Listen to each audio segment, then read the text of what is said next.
In this video, we're going to take a deep dive on Caroline Ducharme. Now, previously I said Morgan Shelley was a big wild card for UConn this year. There is no bigger wild card for UConn than Caroline Ducharme. And of course, this is due to her injury history and then her most recent injuries, her head and neck issues, which have been obviously very troublesome. It goes without saying, everybody is wishing the best for Caroline Ducharme. So everybody wants her to have a happy, healthy life moving forward. But in this video, we will focus more on basketball, but that is in the background. I know myself and everybody else is wishing the best for her long term. And it looks like this has a good story, which I will get into later.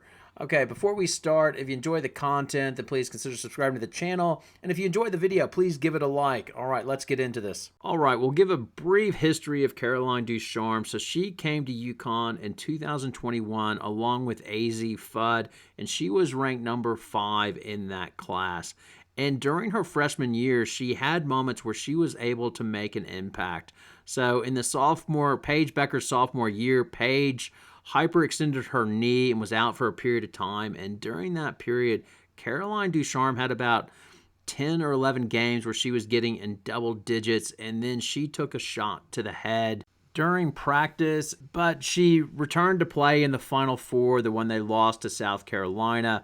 But at the end of the season, Gino Auriemma said she was never really right. He felt like the head injury was an issue, and they were hoping it was just a minor thing and she'd be fully recovered. Actually, in that offseason, she wound up having hip surgery. I think she had a cam lesion on her hip where they shave it down, and that was the overriding issue she was returning from. But she missed the start of her sophomore year due to neck stiffness, and she's really never been right since, always in and out of the lineup with concussion-type symptoms. They were hoping in her sophomore going into junior year offseason she was getting right. But unfortunately, when they went to Europe, she took a ball to the back of the head, and that set her back. And then during that season, she got shut down. On the way to the Cayman Island tournament, she had, once again, neck stiffness, and they shut her down. And prior to the Grand Cayman tournament, she was playing not real well. She just wasn't real confident. She couldn't find her shot, and you could tell that she was struggling. And then thankfully, UConn totally shut her down and redshirted her during that season. And there were legitimate questions whether she would return and play for UConn or not. I think medical retirement was definitely one of the scenarios you could see happening and playing out, but she was definitely wanted to do everything she could to continue her basketball career and weighed up the risks. Putting everything into perspective and knowing that, if this is what I really want to do, like there are risks that you have to take. And I guess just, figuring out how much you really love it and how much it's really worth it to you. And well, taking that risk worked out, as last season was a success as she got cleared to play, was able to get a few minutes during UConn's championship season, and didn't have any significant setbacks. So the question is, what impact can she have going into the 25-26 season? And in truth, nobody knows. It's two things she's battling here. So one is just the nature of the injury. She could easily have another setback. The good signs are she's taken a few shots in practice and headaches haven't come on. So she's getting more confident that she can take the physicality if she takes a shot to the head. The first time I got bumped, I was kind of just a little bit in shock. Like, I was so used to getting bumped and immediately having a headache, so I was kind of like, is it gonna come? Am I okay? And then, once I was good, I was kind of like, okay, I'm good. The second thing that she's battling is just rust of being out for over 2 years, and she says this herself.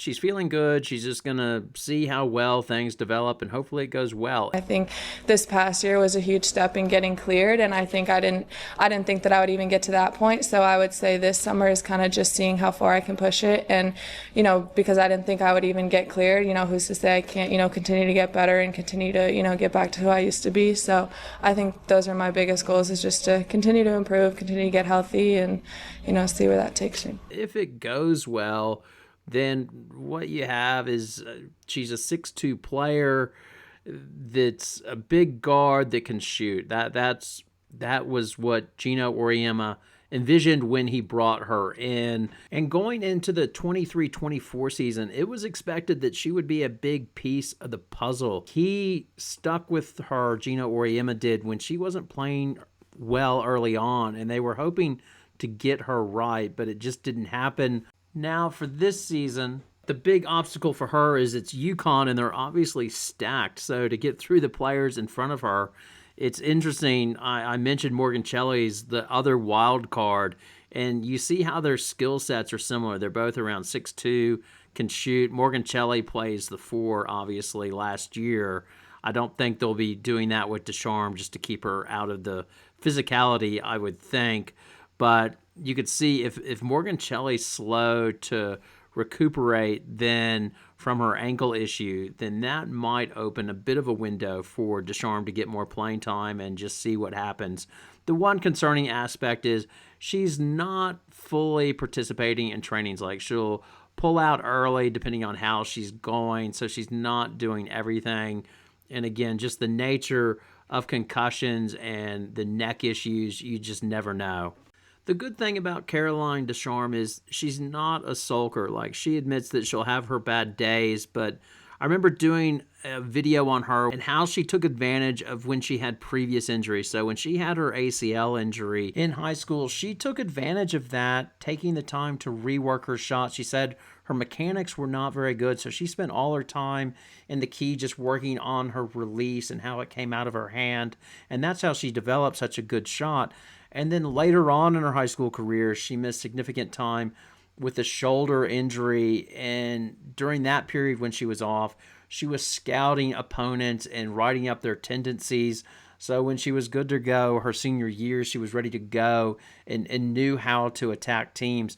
In much the same way at UConn, she said when she first came in, she was very quiet and shy, didn't use her voice much, but because she was injured, she's like, this is the only way I can contribute is using my voice, talking to teammates, trying to help them in different drills and just letting them know what she sees. And that will serve her well as she tries to come back.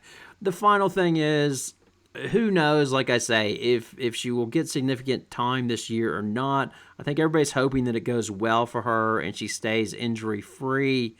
You go to college to try to find out what you're going to do in your future, and I guess that's the biggest positive spin I can put on this story is she's adamant that she wants to be involved in basketball, and it seems pretty clear that she's eventually going to be coaching. You know, I never took it for granted being able to play. You know, I had injuries, and so I was out for a while. Like, I knew what that was like to have it taken away from you, but I never really realized what it would be like to have it taken away from you and not know if you would ever, you know, get it back. So I feel like I had to really shift my perspective to, you know, this is bigger than basketball and it is about, you know, the rest of your life. But for me, the rest of my life, I hope involves basketball. Saying coaching one day, or are you serious? I would coach one day, yeah. And, well, you know the cliche. It's a truly lucky man who knows what he wants to do in this world, because that man will never work a day in his life. And it looks like Caroline Ducharme is well on her way to doing just that. Now it's over to you, your thoughts, your poison. Leave the poison for me, not for Caroline Ducharme. Do you think she'll have an impact this season? Do you think, like me, she's already won just by getting back on the court and knowing what she wants to do in her life? Thanks a lot for watching. Have a great day.